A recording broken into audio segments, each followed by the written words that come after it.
Les seins, c'est la partie du corps, probablement dans la fantasmatique des femmes et des hommes, la plus parlante.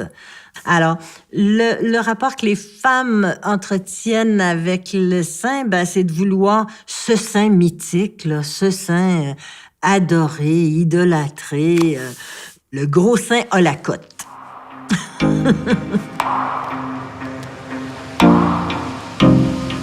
La valorisation des grosses poitrines vient aussi des 30 glorieuses. On a de l'argent, on veut le confort, on veut se retirer dans un bungalow, on veut élever une famille. Famille, femme, enfant.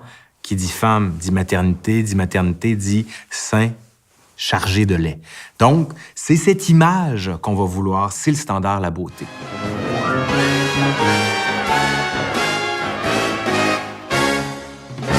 Les Allemands avaient déjà fait des augmentations mammaires entre la Première Grande Guerre et la Seconde Grande Guerre. On injectait de la paraffine. Après, on a commencé à mettre du matériel en vrac dans le sein. Il y avait des huiles qui n'avaient pas été vendues, qui servaient comme lubrifiant ou matériel de pression hydraulique.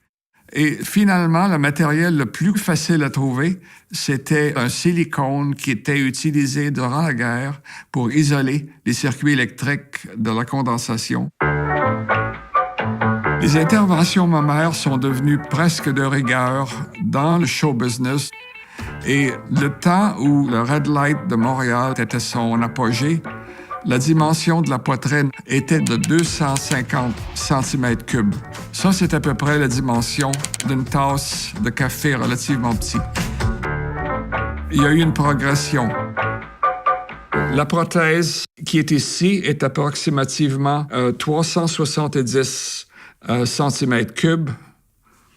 Celle-ci est à peu près 200.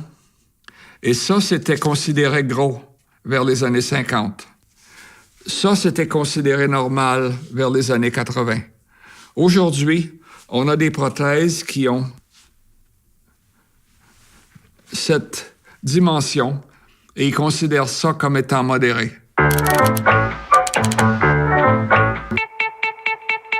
Maintenant, si vous regardez dans l'Internet et vous cherchez les médecins qui font des augmentations en série, on présente des prothèses de 1000 et de 1500 cc comme étant la norme courante. Et 1500 cc, c'est l'équivalent de 2 kg par sein.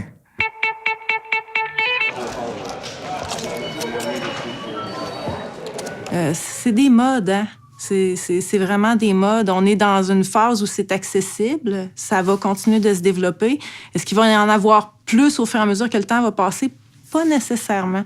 C'est ça, je serais pas surprise qu'il y ait des modes plus naturels qui reviennent.